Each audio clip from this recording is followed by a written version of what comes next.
Welcome, Reanimated fans. This is H.A. Conrad coming to you from Brooklyn on this bright and sunny Thanksgiving weekend, long weekend. And here, as always, is my intrepid co-host from the West Coast, Stuart Tiffin. Hello, Stuart. Hey, HA. It's dull and dreary over here, but I'll take it. Yeah, luckily we lucked out this week, but it's feels like a little winter is setting in finally, so almost immediately. So we'll see what happens. Though last year I think there was like a pretty big like weird warm up in November where it was like 70s at some point, and went kind of into early December. So who knows if that will happen this year. We're into December almost in a couple days, so we'll see. It's happening by next week. Yeah. Yeah, yeah. But anyway, we have a couple of news items to chat about. So few. So few, but that's okay because that leaves us time to chat about the first couple of episodes of Marvel Zombies, and I'm really excited to chat about this with you. Hmm. So let's dive in. And so you found this little article about upcoming new zombie TV shows, which I'm always excited to hear. And Yeah. there's there's one specific item I'm very Hmm. excited to see on this list. The fact, are you thinking of All of Us Are Dead season two? Yeah, that would And be it. and the fact that this article from movieweb.com says it's coming out January 23rd. Yes, which is more news than I think we did not see that date yet, or maybe we No. forgot.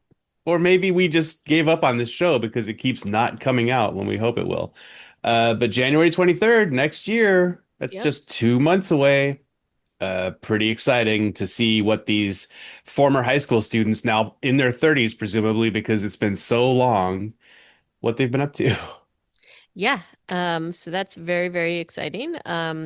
Also there's another, I had not seen anything about this. I don't know if you had, but there's another series called Cabin Crew, which No. is expected in 2026, and that looks it looks interesting. I'm always open um to to check out like new content, and always happy when I get surprised by it, honestly. So Yeah, from this little write-up, it's not clear to me where it's going to be available either. And I maybe, think it's not going to be zombies exclusive. It'll because it's some sort of like an anthology. hmm. All So right. it'll probably have some episodes that include zombies. We'll have to have a look at it and see how it shapes up. It's certainly not You a think it's a little traditional. bit more like Tales of the Crypt-esque, or does it actually? It's hard to tell. Well, the synopsis is that some people are hanging out telling ghost stories and then realize that their stories are coming true.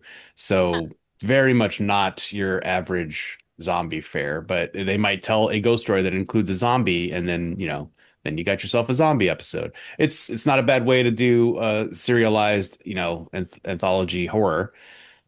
It'll be worth checking out just for that. All right. And then, you know, All of Us Are Dead, obviously excited about that. We'll have to see how this works since it's been such a long time.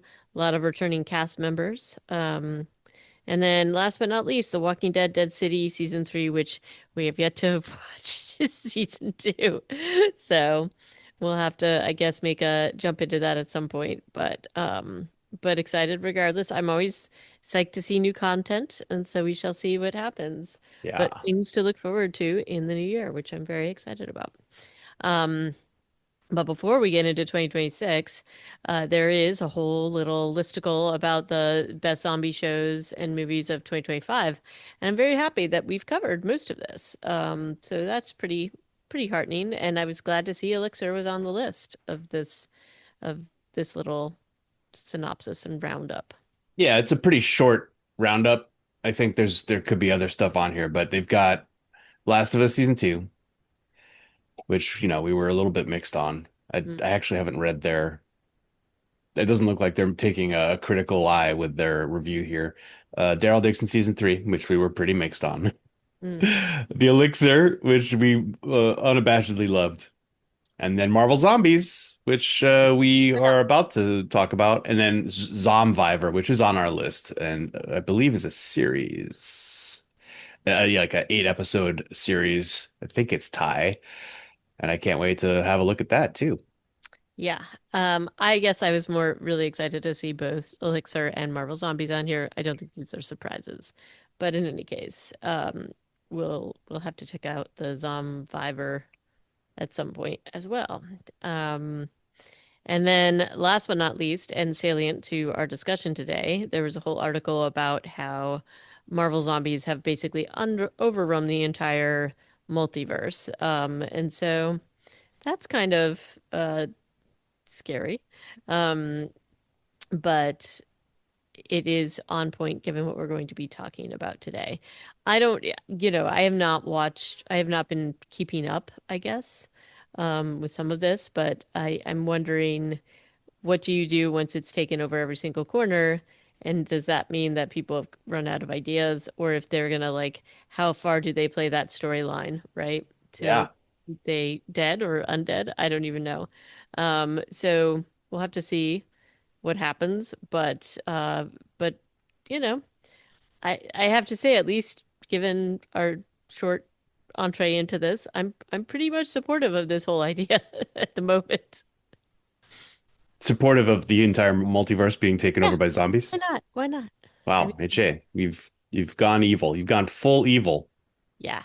No, not no. I do think that like often storylines kind of run themselves into the ground, and so I'm worried that this is actually what's happening. Yeah, I mean they've been writing this arc for 20 years, right? Yeah. Like this Yeah. started in 2005. They probably need to wrap it up. Yeah, agree. And maybe their wrap up is that the entire multiverse is infected and that's it. And it ends like kind of like a Dawn of the Dead. Maybe there's a couple people on a helicopter flying into the multiverse, like, well, maybe we'll find some non-zombies somewhere on an island. Yeah. So anyway, but with that, I'm very excited to talk about Marvel Zombies with you. All right. And so we shall begin. These episodes are like 30 minutes each. If you haven't Yep. seen these, be warned that we will be talking about plot. And so spoilers abound. These are our usual disclaimers, although we don't always disclaim them. Right. Uh, there's a there's a bit of a test for the audience in these because you have to remember who these people are. I feel like in the What If episode of Marvel Zombies, they used a lot of the A-listers, Marvel superheroes, Yeah. and here they're definitely plumbing the depths. Although I have been watching a lot of Marvel recently with one of my kids, and so that has helped my overall awareness of who people are, but I don't always remember their names. Like I was calling in my head Jimmy Woo, I was calling him Randall Park because that's who's voicing him, and that's exactly what he looks like. All He looks right. like. What did you think of the animation? I mean, it's not different from What If. I think it's the same style, Yeah, but it's the same style, and I actually really liked it. I felt it worked here. It gave me, I mean, it's very I think it works for this specifically, so I'm all right with it. Nothing, and there were some moments where you were like, "Oh, okay, like that's kind of a cool thing that you're doing there." But I didn't, I wasn't. I thought it made sense that they were kind of doing the same thing as What If, don't you? yes, it does make sense. And just like What If, they have a really impressive roster of voice actors. In many cases, it's the same actor voicing Mhm. the character they played in the movie, which I can't imagine is always easy. Some they had to find alternatives. For example, Iman Vellani is Kamala Khan, Yes, and that who, pretty good. from and she's great. And she is, we'd read interviews of her describing her character as the Frodo of the story, and I will say if anything happens to her, I think I might have to rip my TV off the wall. Yeah, agree. Dominique Thorne, who I haven't seen Ironheart. Um, it's on the list. We're working our way through all the Marvel and chronologically or like I have in not seen that either, so I was like, okay, like I knew who it was supposed to be, but I yeah, don't know I don't know the I know nothing. And so they're candidate. calling her Riri. I'm like, okay, so her name is Riri, but I don't know anything else. I'm like, she's sort of like a protege of Tony Stark, maybe or maybe not, not sure. Haley Steinfeld is playing or is voicing Kate Bishop, which was great. Some of them I can't even tell. Right. I don't know if Carrie Condon always voiced the suits and the AI in Iron Man. it's not Michonne playing Okoye, Denai Guerrera. It's not her. It's someone called Kenna Ramsey, but so be it. I also could not remember Okoye's name throughout this whole thing. I was just calling her Dora Milaje because Dora Yeah. Milaje kind of sounds like a woman's name. So I'm just like, Yeah. yeah, it's Dora Milaje's back. You've got Todd Williams is playing Blade Knight, not Wesley Snipes. The moon, whatever it is. The Moon Knight version of Blade. Yeah. Honestly, I think he's supposed to be a fan favorite, but he's pretty great, isn't he? Yes, he is. Yeah, and it's also not Mahershala Ali, who was supposed to at some point play Blade, but I don't know if that's happening anymore. It is not. Oh gosh, who played Melina Vostokov in Black Widow? Uh, It's the woman from The Mummy, oh, to use a really old Rachel, example. Rachel Weisz. yeah. It is not her, but I mean, it might as well be. I couldn't tell. Florence Pugh is playing herself, not herself, but Yelena, which I didn't think. I mean, that's pretty great, right? That was And pretty good. David Harbour is playing Alexei, her dad, the Red Guardian. Yeah. Simu Liu plays Shang-Chi, and Awkwafina plays Katie Chen, and Randall Park plays Jimmy Woo, and then Wyatt Russell plays John Walker. Zemo is not played by the German actor who plays him in the film, and I forget that guy's name. Elizabeth Olsen is playing Wanda Maximoff. Like, this is a long list, and I shouldn't go through it completely like this, but it's pretty cool Yep. that they found all, or they were able to get this whole cast together. And I think that does play to the enjoyability of these two episodes, Oh, yeah, for sure. especially when it comes to, there's a lot of comedy. Um, Randall Park is having like in the second episode we watched, Randall Park, or as Jimmy Woo, is having like a one-sided conversation with Death Dealer the entire time. Yep. I never knew what Death Dealer's name was when I watched Shang-Chi. He's just like the guy in the kabuki makeup who's beating everybody up all the time. But apparently his name's Death Dealer, and he's also like a really interesting mute character. Yep. And also Aquafina. Katie, did you mention that? I did, but I'm yes, sorry. I mean, her. How could you not have Awkwafina playing Katie because I her know. voice is That was so pretty awesome. distinctive? I guess I was so excited I need to mention it twice. Yeah. But those three, between those three in San Francisco in episode two, between Simu Liu, Randall Park, and Aquafina, like it's so cool to have those three characters together, even though Jimmy Woo was not part of their any of the plot in Shang-Chi, but he works really well with the other two um, in episode two. But let's talk about episode one, which starts in New York City. Yeah. So, um, this is so I wasn't quite sure what to expect. Um, I don't know what you were thinking about, but I kind of thought it would start out there mainly, and maybe this is just me thinking about the what if part. But they're showing basically some pretty devastating scenes of New York.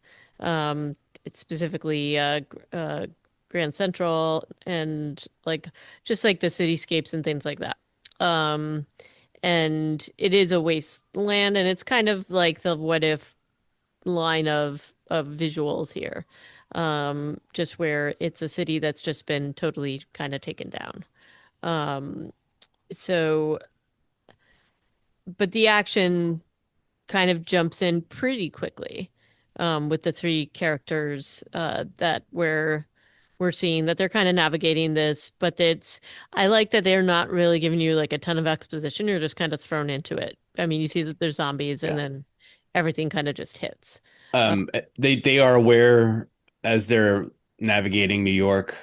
And yeah, you get zero exposition because that's yeah, part of the challenge of trying to figure out who everybody is. Like, Kate Bishop, Miss Marvel, and then you can kind of extrapolate who Ironheart is, and then they've got a Tony Stark, an Iron Man suit with a teddy bear sewn on its head. And yeah. they are talking about somebody might hear them when they see this Quinjet crash. Right. And And they're if kind for of like doing a like a little scavenge Yep, that's a scavenge supply mission mission. for sure. If you remember the end of What If, you might not, but at the end of that, there was a Quinjet flying to Wakanda to try and Oh, access the Mind Stone. Um, and the surviving heroes from that first episode on that Quinjet were Peter Parker, um, Scott Lang, T'Challa, and the Cloak, I guess from Cloak and Dagger. Hmm. And so they were the four who had survived, I think. Anyway, that's like we don't see any of them, No. but there is a mention of something that happened in Wakanda. As far as the continuity goes, like I don't think anything is breaking continuity in this All story. right. But they see the Quinjet and they're like, "Oh, he's gonna surely hear that," and we don't know who he is yet. And they go to scavenge the Quinjet, and there's a corpse, and they've figured out that there's some kind of beacon in the corpse or something. Hmm. And this was pretty funny, if not dark, but they like were fighting over who was going to have to retrieve it out of his body. And so I thought that this was like kind of fun. This was fun. It was funny, but it's also earning their mature audience rating Yeah, for sure. because then, Miss Marvel is reaching into the torso cavities of a dead guy. Yeah, no, this is for sure not for kids at all. And I think some of the criticism of this show has been that some of the dark humor is a little too dark. But they're not, they were very open about what they were doing going into it. So I kind of can't give them a hard time about that. I mean, for Um, people paying attention, like half the stuff right, you wouldn't necessarily expect this on Disney. right, If you're looking at ratings, and there's more and more stuff all the time on Disney Plus that is not okay for children, so you do have to be more careful. But there was a time not too long ago where you could watch just about anything right. with most kids on Disney Plus. And the animation doesn't bother me. Some people I think were not happy. They said that they felt like it was a little wooden, a little waxy, Huh. that they didn't put enough time into the character expressions. And I'm not really bothered that much by it. Like it mirrors the what if style. And to some extent, this is probably just me with some of the animation I grew up with. Um, I wasn't expecting this to be that super realistic, almost like like photorealistic rendered quality. It doesn't bother me that they didn't do that here. And in some ways, I think when you're looking at those darker moments, it's a little less dark because it's clearly an animation. I don't know. And less realistic. So I kind of almost thought that that may have been why they didn't go quite down that path of the photorealism, but wondered what your thoughts were on that. I like the animation, and I think a lot of the expressiveness of the characters is conveyed by the voice acting, and in Correct. a good way, Yeah. especially in the second episode. Like David Harbour's Red Guardian Oh God, is he's so so good. emotive, and you can totally. And I feel like maybe there is some good facial expressions also, but either way, I was feeling it Me too. throughout his performance. Yeah, and I really thought that the cast of voice actors was incredible, and I did not think that it took away from the whole of the enterprise, basically. And especially even in these interactions between these characters, I think the voice acting, the talent that you have there, and the execution, they really build the relationships between the characters. We've only met these people a few minutes ago, and you already get the sense that they have been together and have been surviving and they trust each other. So I really thought that that was quite successful. I will say one of the things that was challenging about watching this show was looking down and like typing notes. Yeah, I because would you're I going to would miss miss something. things because Yeah. in 30 minutes they really pack in a lot of action. So I would look down and then something happens. I'm like, oh damn, I have to back it up again. Because you really cannot look away from the screen. That's I think really a compliment to the show too. Like it's just constantly there's stuff going on. It's keeping your attention. Yep, everything is fast moving. And then this moves very quickly. They retrieve this thing, and then they're under attack by Hawkeye. And that was the one thing that I was like, oh, this is kind of weird because Kate Bishop is, not making light of it, but kind of making light of it. Like, Well, that is that has some continuity with the original yeah, episode, right? Where they were just making jokes about their friends who had died seconds before. right, right. Yeah. And that's a little weird, And in but this case, yeah, I mean, I think they do at least some work with this because in mm, that exchange, she picks up one of the trick arrows he shot at her, and she's like she's like playing with it later, or not playing, but like Yeah. considering this arrow. And I think they're not making her go morose and like all dark and thoughtful, but there are scenes of her like regarding this arrow that her former mentor had shot at them and thinking about what that means to her. Right. But it's a cool little sequence with the arrow. I like what they do in terms of the action here, and it doesn't stop basically from beginning to end. And they basically go back to their little home base and decide to, after figuring out what this is, decide to basically find a shield base to be able to activate it and make it work. Um, because this is supposed to be the fix that they were working on to try to cure everybody to turn everything around. Um, and they give you a little background here, a little bit about Friday. Um, there's a little discussion about staying in their safe place. Feels like a little, I don't know. It's sort of the choice. Like, do you just sit there and play? So now you have some kind of hope to be able to survive on, and they ultimately decide to go towards hope, even though there's more risk involved. Um, so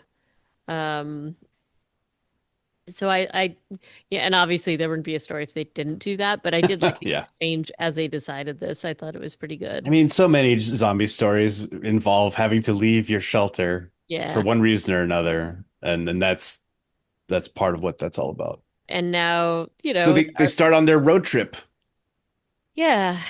and Um, and they're thinking, and they're having conversation about like how peaceful it is and how they haven't felt safe in a long time, but now, there honestly there's good character building dialogue going on. You feel that these three women have a good bond, even though these are not characters we ever saw in the movies interact with each other, but they're well written enough to make them feel like an effective team. Honestly, it kind of made me want to see them work as a team in Yeah, something fun. right. But this does not last very long, as we know. It would not. And I want to say the world building for this section of the story, I thought was fantastic. Like you really understand what's going on while they're in it, but then eventually when we meet Blade, he explains what's going on there, and you're like, oh my God, that's so messed up. I will admit that I did not recognize Icarus, and that's who Yeah, I thought maybe it was supposed to be Vision because I was like, what other inorganic creature is there? But it doesn't look like Vision at all. So that's Icarus from the Eternals movie, which I did just watch last week. So I probably should have picked up on that faster than I did. it was fast moving though. I had to actually look it up because I was just like, "Is that?" Because I thought the same thing. I thought it was like it was a little confusing to me, but um, really kind of like cool battles going on between Icarus and And uh, Captain Marvel, which is Marvel. another, and I think there's another shot here of Miss Marvel Mhm. looking at again the person she hero worships Yep. as a zombie, and they're not going to spend a whole bunch of time on it, but there's at least a shot of her looking at her and being like, damn. Yep. But also just the whole action sequence, the whole like where this just falls apart really quickly, but you Oh think that God. they're going to be able to somehow help pull it out here. They do a really great job with the action and how quickly this moves along, and this you really can't look away. So I thought that this was a super successful sequence of events and heartbreaking at the same time. And I thought that it really struck that balance in terms of making it heartbreaking, but also like almost so fast and in your face that you needed a minute to process. So sort of like the character probably did. Um, so yeah, that Yeah. was kind of crazy. And the last minute thing where Friday is gonna basically take Kamala Khan out of the battlefield, and Riri and Kate just are like kind of that they're gonna die, and Kate does. I think Kate dies We on see camera. Kate get dissolved. Yeah, yeah. And Yeah. then that's like horrifying. And then Riri gets bitten and like kind of injects herself with a like I think a prototype, but doesn't make it. And But we don't know. Do we? I don't think we we see don't her know. die. Maybe she'll pop up later, but essentially Friday like drops Kamala off just in this field, and she's still in the line of fire between these two battling immortals. And that's actually that sequence of events is pretty cool too. So, and then that allows the entrance of Blade. I think they call him Blade Knight, right? Not Blade Moon Knight, but Blade Knight arrives, and it's pretty. Like he is definitely. I think he was kind of my favorite I in mean, that I think whole he's thing. supposed to be everybody's favorite, which makes Yeah, me think he's gonna die, which yeah, would be probably. that's too bad. But he's just too good. Yeah. So that even and the voice acting here is fantastic. He's really pretty good. And that basically paves the way for the next kind of introduction of all the characters. And he Because essentially gets he's her. like, yeah, Khonshu is he keeps referring to the fact that Khonshu kind of is telling him what to do or giving him all this information. So he's got these incredible skills as Blade, and Mhm. he has all this exposition and knowledge because of his relationship with the god Khonshu. So he's like, okay, yeah, I'll take you to Ohio, no problem. And they ride off, and there's even time for like a tiny interlude where she talks about how she's got magic bangles, and there's like a little funny there where he's like, oh, okay, cool. I don't know. Yep. It's the writing is good, and they're not wasting any time Yep. on this script. All very much packed in. So then they arrive at the base in Ohio and encounter the Red Guardian, Melina, and Yelena.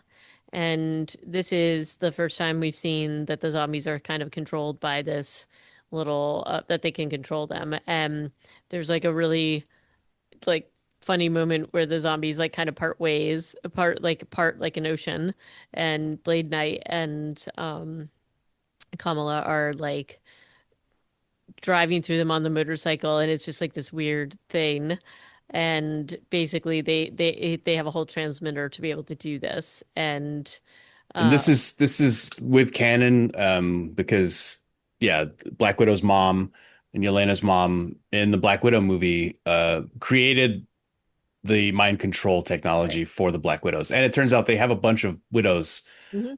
there. They're calling them the daughters. And I guess these are maybe like it's hard. What's difficult about this is that there are some things that haven't happened in this multiverse. Right. But so you never really know where people are on their journey. So like this kind of feels like it's after the events of the Black Widow movie, but it's also definitely not after the events of the Shang-Chi movie, as we find out in the next episode. So it's kind of like you have to kind of be on your toes a little. Right. So yeah, they've got, I don't know, maybe a dozen, 20 people at this shield base who are alive, and then thousands and thousands of zombies outside as a cordon. Very quickly, it's nice that they don't have to like argue or Right. talk their way in to get Melina and Alexi and Elena to help them. They're quite willing to get involved. Yeah, immediately, almost without any any kind of discussion whatsoever. Um, We've also had a scene back in New York of Okoye, or mhm. Dora Milaje, as I was calling her, talking to Clint Barton and giving him a gift, making him a scion of the Queen. She's also speaking, which I don't know that we had a lot of zombies speaking in the first What If Yeah, episode. no. And she's the basically the I guess the general for the Queen of the Dead, who is Wanda, right? Right. And while Wanda was in the first episode that we saw of this, she was also like trapped in an underground shield base. I didn't think she like this is a zombie virus that comes from the quantum realm, was my understanding of the lore, not from her witchcraft. Right. So, she's the queen of the dead. Okay, or maybe she's just like made herself the queen of the dead because she's so powerful as a zombie. Could be. So we know that because of Okoye speaking to Clint Barton that they are searching, and everybody has shown up at this Quinjet that was holding the transmitter, all these zombies and Okoye and Clint Barton. And so I think we can understand that they are sentient enough, or somebody is who's guiding them to be searching for this tiny transmitter, which might be the key to their undoing. It gives you a little hope for our heroes and their journey. Indeed. Um, Back at the ranch, as it were, the Shield base, the Horde arrives. Blade announces it before it happens, which again, he's too good. He's gonna have to go, sadly. yep. Someday. Yep. And we have some heroes on the zombie side who include Abomination, who has been in a couple of movies. He was in Shang-Chi. I think he was in She-Hulk, Hmm. and he is played by that British actor from Pulp Fiction, whose name I cannot remember at the moment. Tim Roth. Tim Roth. Or I don't think he has no lines in this, I don't think. So Tim Roth is not voicing him as far as I'm aware, Yeah. but that's who he was in the movies. I don't know if you remember, like he kind of just looks like the Hulk with fins. Yeah, that's exactly what it looks like. Yeah. And then we Uh, have Ghost and also which everybody knew, but like the zombie Captain America. Half of him anyway. Did he get ripped in half in the first episode? He must have. Yeah. Maybe the Hulk ripped him in half or something, Yeah. Um, but Red Guardian is very excited about that because he's wanted to go head to head with him, apparently. as he always is. And that is such a funny fight scene. Yes. Not only because, Red Guardian talks a lot of smack and then also gets his ass Yes, kicked he by does. half of Captain America. But Melina just like drops one off the top ropes after the fight is over. She's like, nobody's going to be talking about that fight Yep. because it was so It was embarrassing. pretty rough. Um, It's pretty great stuff. And then we have the amazing, which we saw in the trailer, the amazing fight between Ghost and yeah, Blade. it's pretty good. Yeah. It's awesome. And so the I felt like this portrayal of this fight was really, really good. So I was very happy about that. And then they get the sort of ending of this is bittersweet because the group gets out except for Melina And all the widows. and all the They widows. they all And die. yeah, but they focus on Melina, so Yeah. and they are, kind of now even more um, energized in terms of getting and committed to getting the transmitter to the shield base. So, and that's kind of like they wrap up the ending because Blade's like, oh, I know about this ship that can get us out to they need to get out to space essentially to get it to New Asgard, right? Right. And that's the reference to Wakanda. Something that happened in Wakanda caused a signal jamming on the planet so that any of the transmitter has to get into orbit in order to work. Yep. And since we were heading to Wakanda at the end of the first What If episode, then I feel like now we have some nice connectivity with our continuity. We can assume, I guess, that Spider-Man, Scott Lang, the Cloak, and T'Challa are all dead, I guess. But Yep. if they are, that's, it is Hey, what it I is. think we can see if anybody reappears, but I have a feeling probably they're all gone, given Yeah. I just don't think they would have given up like that, but we'll see. So episode two begins in the past, like maybe on Z Day. And it's Hmm. pretty confusing, frankly. Yeah, Like the it is. opening scenes are a little confusing because again, with their dropping you in the deep end, here there's some very confusing things, frankly, that are happening, mostly to do with PIM particles in San Francisco. But we have basically Sean or Shang-Chi and Katie running through the streets of San Francisco in their like valet parking uniforms.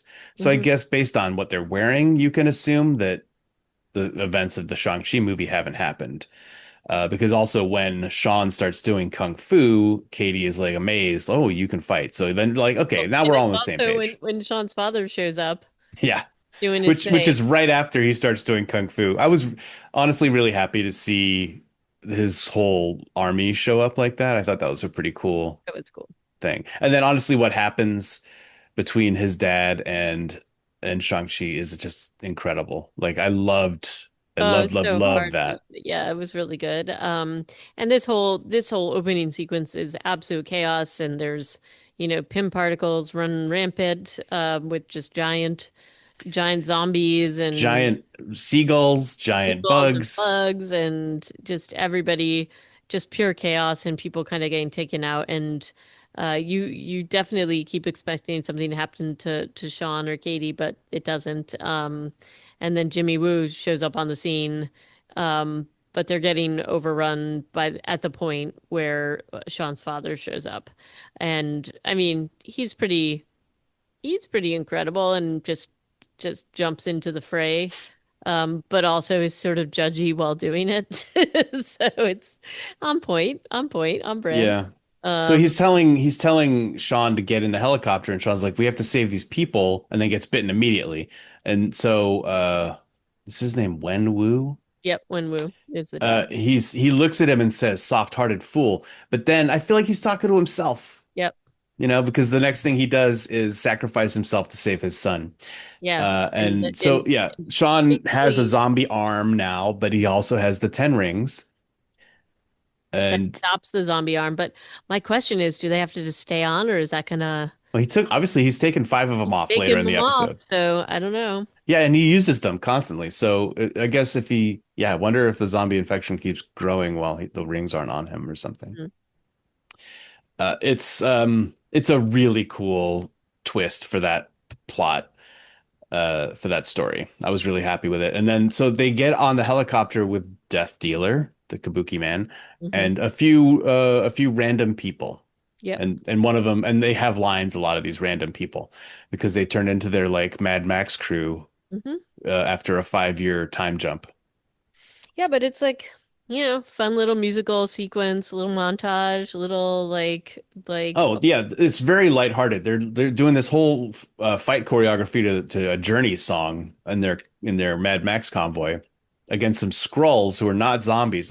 Like it's still confusing. Like why are the Skrulls not helping? I thought Skrulls were good guys now, but maybe again in this multiverse they're not. You know? I agree. And I do, yeah.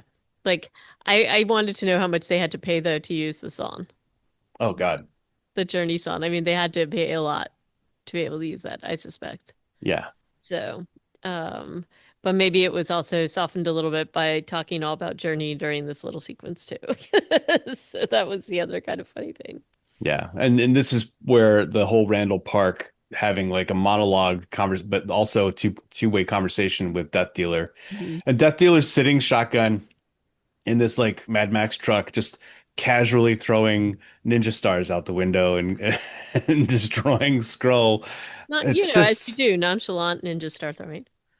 it's such a different approach to this character from what we saw in Shang-Chi. He was only a mustache twirly villain who also didn't speak, but I don't know. I just love the way that this is disrupting that kind of expectation that I have of this character.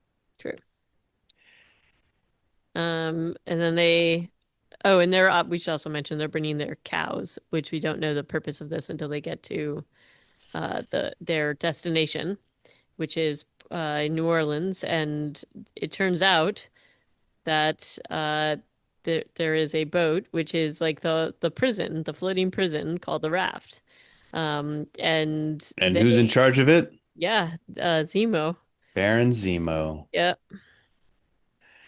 And apparently they all have to come up with different tributes to be able to like have a space on it, and their cows are welcomed It's because so suspicious, though. it I feels mean, very I mean, they should yeah. be doing a lot of side eye here, I mean, right? frankly, anytime Zemo is involved, you have to Yeah. like think he's a couple steps ahead of you, and also he's planning to double cross you. Yeah. And And he I, also even says right out, he's like, I don't like heroes. So he's being a little weird from the get-go. Um, but that's again on brand to be expected. And and his lieutenant, his second in command, is John Walker, the wannabe Captain America. We don't know in this reality if he's a super soldier or not. So hard. I don't think he is, but he is just kind of acting as Zemo's number two. yep. When they get underway in the raft, Zemo makes this big speech. Uh, about like, this has been really hard to get this far. We've lost people along the way. Let's remember their loss, and their sacrifice, and we're gonna do great. We're gonna do great things. And you're like, wow, the Zemo guy, he's great. And then there's a scene in the canteen Hmm. where it's all you can eat, and I'm thinking, no, this is really bad. Yeah. This is very suspicious, and I don't know why none of our heroes seem to think that this is bad. Well, right. And also they're like locked into their little cells. It's probably not feeling great, even though they make a comment that they feel safe in the prison. Yeah, and why did Zemo feel the need to submerge the raft? Hmm. Um, at first you're not worried because they hear, oh, there's all these zombies underwater eating like whale bones, Hmm. and they swim up to attack the raft, and then there's a scene of John Walker and Zemo in the control room, and they can hear the zombies outside, and he's like, this thing is built to withstand the strongest creatures, so we're fine. And if we run into a problem, that's why we have the heroes. And you're like, oh yeah, cool. But no, that's not what he meant. But not what he meant. I Uh, had forgotten everything I ever knew about Namor. Plus, I was calling him Aquaman for the first few minutes of the movie. yeah, I also did not realize who he was, and I had to look it up. So Mostly, I'd forgotten that he apparently is Namor the strongest superhero person on the Earth or yeah, something. so I mean, he's in charge of Atlantis, so he's kind of is he is like hybrid, right? Like he's a god, it's sort of a demigod. So he's like an enhanced human All right. who I guess has been eating vibranium maybe his whole life. Yeah, so he's pretty strong. Um, But this makes you feel like he might be the strongest guy out there. Uh, because there's a scene where he's basically out strengthening everybody, all the assembled heroes on the raft. yeah, he's definitely got some powers there. He doesn't. So Zemo's plan is to eject the heroes. I don't remember how they got back inside, but I feel like Oh, they got Namor back pushed inside them back using inside.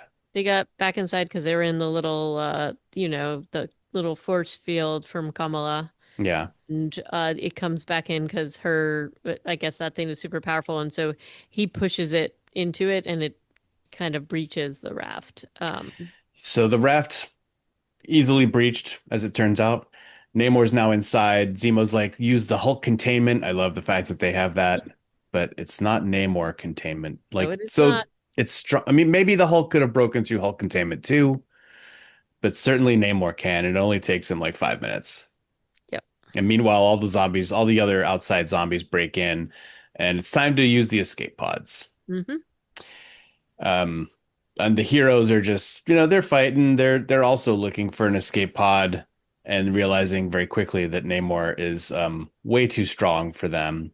A lot of our non-powered extras, I guess you could call them, get Taken killed in out these scenes. really, really quickly. And these are the people who were rescued in San Francisco with Shang-Chi and Katie. Yeah, And and he they've is just taking them out with there's no effort at well, they're all. not powered at all. They're just tough, like Mad Max characters. And also John Walker gets killed in this. Pretty like grossly too. It's just like blah.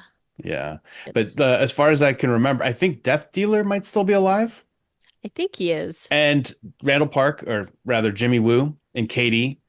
And Kate, by the way, we also forgot that Katie and Shang-Chi are now sharing the 10 rings, They are. Yep. and so Katie is effectively a superhero now, Hmm. which is interesting. Jimmy Woo, though, still just an FBI agent with a gun, who's That's all he does. It's kind of like, oh, Jimmy, like you definitely shouldn't be alive, but okay. Yeah. Well, But there's certainly a lot after this scene. I think he might be the only regular human yeah. with a gun left. Um, I will. This was such a great sequence, though, I thought, with Namor, just, he's unstoppable. You really think that they're going to bite it. They're going to get crushed by, like, between Namor and the wall because they can't get the, like, escape pod to work yet. And it really is a good scene where you have, um, Sean and Katie kind of like stopping them from being crushed. Uh, by basically the force field that Kamala Khan has going on. And then you've got her protecting them from Namor. And it's really, I thought that this was such a great tension building moment, and so fast, but I thought it was really well done. The desperation that they have here. It's very desperate. And then once they get into the room where all those people get killed by Namor, Mhm. I don't really know how they managed to survive this. But I don't either, but is it is basically, it can we is it basically that Kamala yes. wins? Yeah, that's what it is. Kamala explodes Namor's face somehow. It's pretty gross, but she does But it. he's about to bite through her because she Yeah. has like the crystals on her fists, Yep. and I feel like he's about to bite It through feels like it, but he's gonna bite then through it, but she she like just doubles down and expands it and expands it and explodes makes his it head. explode his face. Pretty great stuff. And it's teamwork because Sean and Katie are helping with their rings in this scene. It's wild. Maybe a little unexpected because they've made Namor out to be this insanely powerful guy. Yeah. And then Yelena has gone to find the manual override to get the escape pod to work, and then stays behind because by the time she turns everything on, the zombies are outside the door, and she decides that she cannot make it and that there isn't enough time. I'm just saying, like, I think that Red Guardian's got a lot that he's been sacrificing in these two episodes. He's down a wife and a daughter, many daughters, but Hmm. also I don't know. I mean, I think he is maybe a little bit sentimental, but not so sentimental. I don't know. I think he's all about, well, himself. Mission. Yeah. So then they're in the escape pod. Zemo is at the controls. I don't know exactly who all's alive, but I feel like Death Dealer and Jimmy Woo are still in that pod Yeah. with them, and they're zipping their way to Asgard, where there's a spaceship apparently uh, that can take them to space. And so we'll find out what happens there. Of course, Asgard's going to be lousy with zombie Asgardians That is true. and Thor. Have we seen Thor in the first movie or the first I show? don't think we did. And Maybe. whoever Natalie Portman's character, Jane, now that she's also some sort of Asgardian, or she had Mjolnir, right? Yep, she did. Boy, I mean, who knows? That might not be what has happened in this version of the multiverse. Maybe, but I guess we shall have to see. We But shall. I really enjoyed it. Very much liked everything that they did here. So I'm excited to watch the next few episodes. I Well, there's really, only two more, I think. So, is there only two? yeah, I think it's a 4 episode run. Oh, that's a bummer. I thought it was six for some reason, but maybe that was just me being wishful. But I'm excited to watch the next two. I think I would certainly watch more. I really like how the writing is. I like the voice acting, and the animation to me is like really great. So I'm not really bothered by any of the criticisms that I think have come out. Um, and I do think it builds on What If, and I think it does keep the universe relatively continue. There's no, like, to me, there wasn't like massive continuity issues with this. So we shall No, see. and that, part of the solution to that is having a multiverse Right. storytelling approach where you could be like, well, Mhm. actually, Yeah. that didn't happen here. Yeah. And it's good to see that they're playing with that, and it means the sky's the limit. Indeed. It's kind of cool. All right, well, that's the first 2 episodes of Marvel Zombies. Let's talk about them again, or let's talk about the other two the next time we get together. Let's do that. And then we might have to move on to some Vivers or something. I don't know. Or perhaps Dead City, season Or 2. perhaps Dead City. Yeah, sure. We could see what Negan and Laurie Cohan are up to. All right. Lauren Cohan. Okay, so thank you for listening to this episode. You can email us about it at reanimatedpodcast@gmail.com and find the rest of our episodes online at reanimated.podbean.com. You can find us on Discord at the Brain Munchers Zombie Collective. And until next time, thanks for listening and bye-bye. Okay, toodaloo.